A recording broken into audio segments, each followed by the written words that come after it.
Bonjour. Citoyen TV, la chaîne de l'Afrique digne et de sa diaspora, vous présente les brèves. Au sommaire, RDC, Afrique, les femmes en politique, parole d'honneur et pour finir, actualité en France. Tout de suite, actualité en RDC. Quel est le rôle de la CENI dans l'organisation des élections crédibles, démocratiques et transparentes?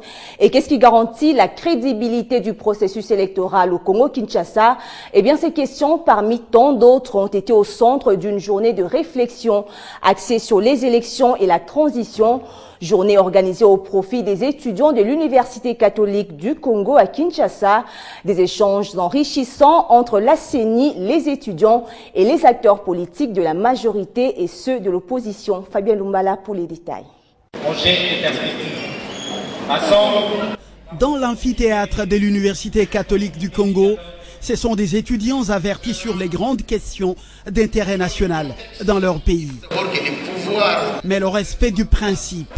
Écoutez d'abord les visiteurs, 4 au total. L'opposition Martin Fayoulou, le président de l'ECD, sur le rôle de l'État dans l'organisation des élections libres et transparentes. Le MLC Bazaïba sur l'opportunité et l'inopportunité du dialogue.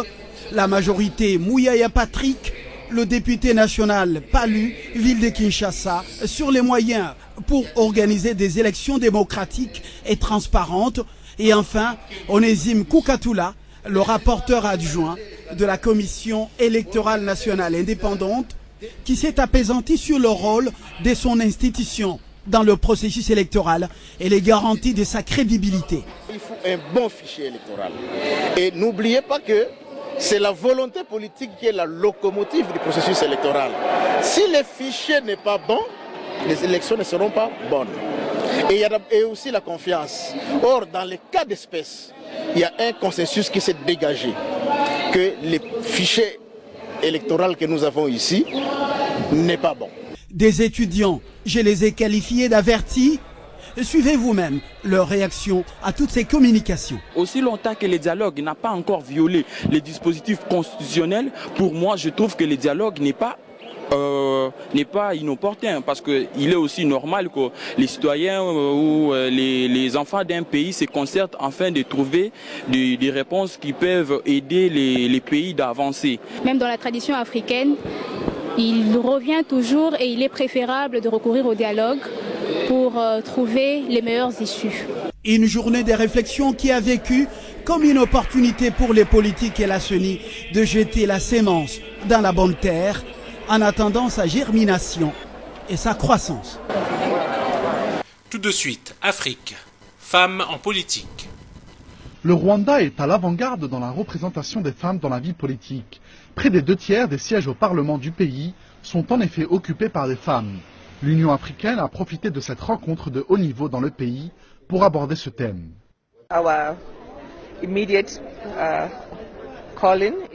Là où la violence fait rage, nous appelons à la fin des combats.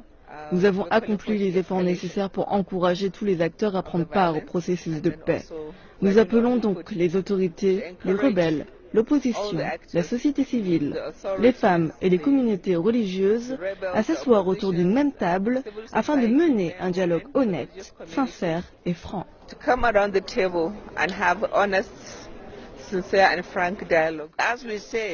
Comme nous l'avons toujours répété, il ne s'agit pas de partager le pouvoir, mais bien de partager les responsabilités. Nous ne pouvons plus continuer à battre pour le pouvoir. Nous avons besoin de nous recentrer sur les besoins des populations locales et de se consacrer entièrement à les servir. Si vous arrivez à apporter les différentes parties divisées à une situation où ils peuvent commencer à discuter et à éventuellement trouver un terrain d'entente, alors il s'agit d'un premier pas essentiel pour éviter que la violence n'éclate en conflit.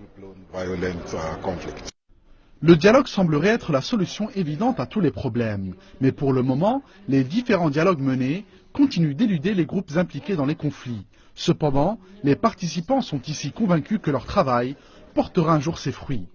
À côté des ministres et des politiciens, on retrouve désormais des représentants issus des groupes de jeunes et des nombreux panels d'experts impliqués. Tout de suite, parole d'honneur. surmonter toutes les difficultés que nous pose l'ancien puissant colonial. Nous sommes maîtrisés pour le puissant colonial. C'est la raison que nous devons commencer à travailler fortement.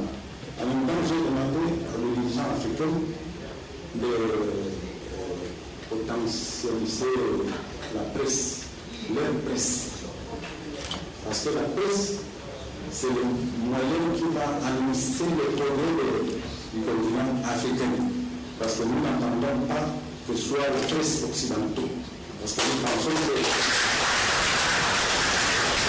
nous sommes dans un continent que nous devons faire tout notre effort pour surmonter toutes les difficultés, toutes les barrières que nous subissons aujourd'hui les pays occidentaux. Aujourd'hui, vous savez que si l'Afrique aujourd'hui est freinée et s'est stagnée, ça arrive précisément pour les besoins des pays occidentaux qui veulent exploiter notre matière première. Parce que nous devons prendre notre responsabilité pour changer notre pays, notre continent. Parce que comme ça, je crois que l'Afrique connaîtra le meilleur résultat. Le fait que nous sommes noirs, ce n'est pas un problème. Nous avons le même talent que le dirigeant occidental. Je n'ai pas le complexe à ce qui concerne la direction politique. Je ne peux pas confier qu'un dirigeant occidental nous donne une leçon. Je peux m'opposer à lui parce que je pense que nous avons une vision complètement différente. Nous sommes africains, nous avons notre culture. C'est la raison qu'il faut travailler avec la mentalité purement africaniste. C'est la raison que je vous vraiment encourage de travailler pour la nouvelle vision du continent africain. Merci. Moi, j'ai toujours rêvé que l'Afrique ait un ministre de l'infrastructure, un ministre de l'énergie et un ministre du commerce. Un ministre de l'infrastructure, c'est-à-dire qui est chargé de tout le problème. Vous savez, parfois c'est scandaleux. Parfois, pour venir en Guinée équatoriale, moi je suis obligé d'aller à Paris et de venir, ce qui est un non-sens. Donc, l'idéal, ce serait qu'on ait un ministre du commerce pour éviter qu'il y ait des barrières entre les États et que le commerce soit libre pour vraiment développer l'intégration économique. Deuxièmement, qu'il y ait un ministre des infrastructures pour qu'il y ait une politique d'infrastructure qui permet de rejoindre tous les pays. Troisièmement, un ministre de l'énergie.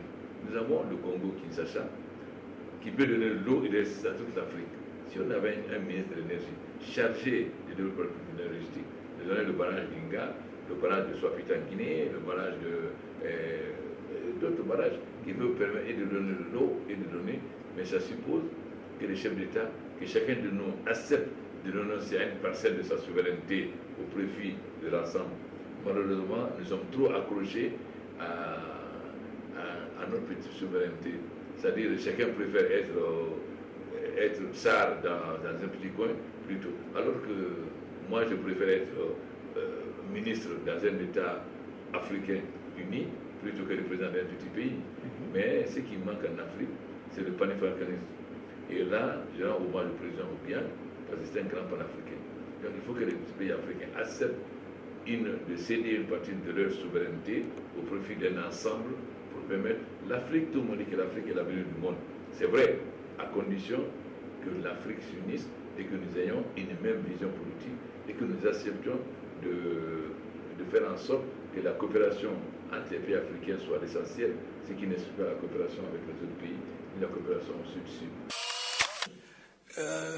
Je commencerai par dire que ne dure pas au pouvoir qui veut, mais dure qui peut. Je ferai une deuxième observation, c'est que je ne suis pas à la tête de l'État par la force. Je n'ai pas acquis le pouvoir de manière dictatoriale. J'ai toujours été élu par le peuple. Et en ce moment, je suis en train de terminer un mandat qui m'a été donné par le peuple. Et d'ailleurs, il y avait d'autres candidats à cette élection. Je les ai gagnés. Et c'est pour dire que les élections présidentielles camerounaises de 2018 sont certaines, mais encore lointaines. Nous avons le temps de réfléchir et le moment venu, les Camerounais et les amis français du monde sauront si je suis candidat ou si je prends ma retraite. Je vous remercie. Nous ne sommes pas au siège de la CPI ici. Et nous n'en voulons pas dans la région. Pas du tout. Nous n'avons pas signé le traité de la CPI. Le Zimbabwe a refusé. Nous avons dit non. Nous n'allons pas nous soumettre à une justice en dehors de notre pays. Pourquoi faire? Les ONG sont mises en place par des gouvernements étrangers, par les gouvernements européens. Ils payent ces ONG pour être leurs informateurs sur nos actions, sur la façon dont nous dirigeons nos pays. Et pour finir, actualité en France. À 3 jours du second tour des élections régionales, des sondages donnent Marine Le Pen et Marion Maréchal Le Pen perdantes dans leurs régions respectives. Alors 1, 2, 4 régions ou 0, tout est possible. Notre analyse dans ce journal. Un spot antiraciste du MRAP et de la LICRA en pleine élection régionale, manipulation des foules ou coup fourré, nous avons posé la question à un juriste. Le républicain Donald Trump, en course pour la présidence américaine, multiplie les déclarations chocs sur les juifs et les musulmans. Les médias et les politiques du monde entier se mobilisent aujourd'hui contre sa candidature. Madame, Monsieur, bonsoir. Après les résultats historiques du Front National au premier tour des élections régionales, les sondages donnent le parti de Marine Le Pen perdant dans les 2 régions où il est le mieux placé, le Nord et la PACA. À 2 jours du scrutin, tout reste possible. 10 triangulaires, 1 quadrangulaire et 2 duels, c'est le programme du second tour des élections régionales. Les résultats du Front National vont porter toute l'attention médiatique. Le moins que l'on puisse dire, c'est que les dernières enquêtes d'opinion ne sont pas bonnes pour les candidats patriotes. Dans leur Pas-de-Calais-Picardie, Marine Le Pen est annoncée perdante à 47% face au républicain Xavier Bertrand, crédité de 53% d'intention de vote. En PACA, la liste de Marion Maréchal Le Pen recueillerait 46% des suffrages contre 54 pour son adversaire, les Républicains Christian Estrosi. Sur ces 2 territoires, 77% des électeurs ayant choisi un candidat de gauche au premier tour seraient déterminés à voter pour le candidat Les Républicains. Manipulation des sondages, pression médiatique contre le FN ou désistement des candidats socialistes, rien n'indique pour l'instant avec certitude la raison de cette tendance. Les 2 candidats favoris du parti frontiste pourraient donc manquer le coche. La surprise pourrait alors venir d'Alsace-Lorraine, Champagne-Ardenne, où Florian Philippot peut profiter du maintien du candidat de gauche Jean-Pierre Masseret. En cas de victoire du bras droit de Marine Le Pen, Florian Philippot pourrait être le seul président de région Front National. En position de force, le député européen serait alors en mesure d'imprimer un peu plus sa ligne au sein du parti et pourrait envisager d'accéder à de plus importantes responsabilités internes. Si au soir du second tour, le Front National ne dirige aucune région, Marine Le Pen pourra toujours se féliciter d'avoir atteint des scores historiquement hauts, mais un tel scénario pourrait aussi montrer les limites d'un parti privé d'alliance.